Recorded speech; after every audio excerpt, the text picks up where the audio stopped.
going kind of fast. I didn't mean to be reading everything as fast as I am. Sorry. Alright, I'll have a conversation. How's your day, guys? How's everybody doing? It's good? It's all good? No. How's your day, Derek? How's it going? It's good? Alright, good. We're good. Okay, so, kind of developed a reputation for being really sappy. I wrote this poem about my dad at finals this year. I tried to make everyone cry, and I succeeded. It was awesome. So I wrote another dedication poem, which I've been trying to do for this person a while, who will remain nameless per her request, I guess. But you can probably figure out who it's about.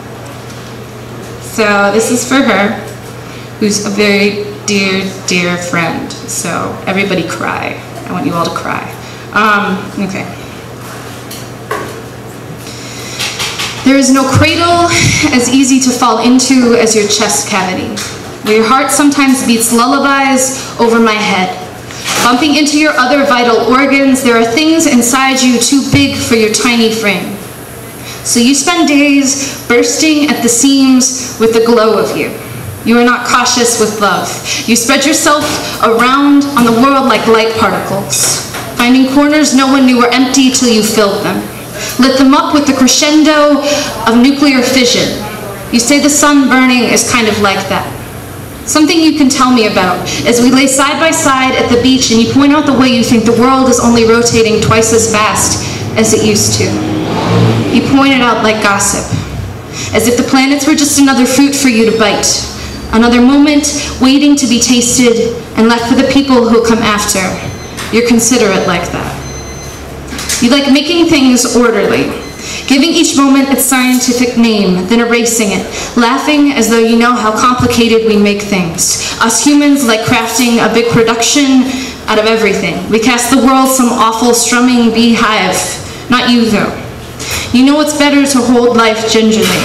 The way I've seen you hug your mother's tiny waist and whisper jewels of broken mandarin into her apron strings.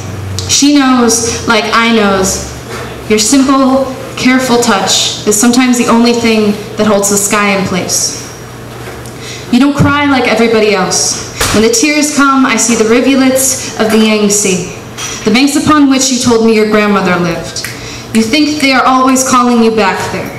Those millions of ancestors you let ride in your backbone as you keep searching, like a poet once said, for the hope of a better past. So you let the current pulse over your cheeks as a reminder of what you must do. The soft shadow of your voice at these times is like that water, thick and dark and heady with history. Those humming streams come out like church bells' chimes. They ring themselves out nobly, almost like it never was a burden to make yourself so heavy, so dependent on. You make music like that even when you don't mean to, stretching smiles over people's cheekbones like violin strings. Remember when you played for me. Now you call yourself a person of color. College has politicized you in the most benevolent way possible because you are never not benevolent, and you act like this is news to all of us. But everyone has always seen the slipping salmon backs of your lips, the burned beaches in your palms, the olive nook in your throat, the chocolate soy milk eyes that wink at nothing in particular, that are so full of buoyancy a person could float in them for days. People do. People will.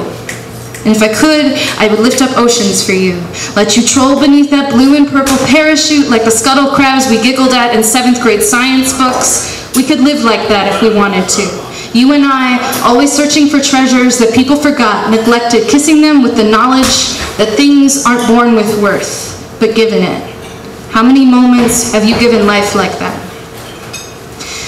I've tried to write this poem many times for you. Tried to set your face in ink and paper. Tried to memorialize you in a way that wasn't so metallic or proper. That's been done before. But there are hardly any words for those cut from the same cloth as the saying goes, though they are ripped from the fabric, sometimes months, states, races, families apart. I realize there doesn't have to be many words for things that break into life spastically, like stars exploding over June. Love like that is only seen sometimes.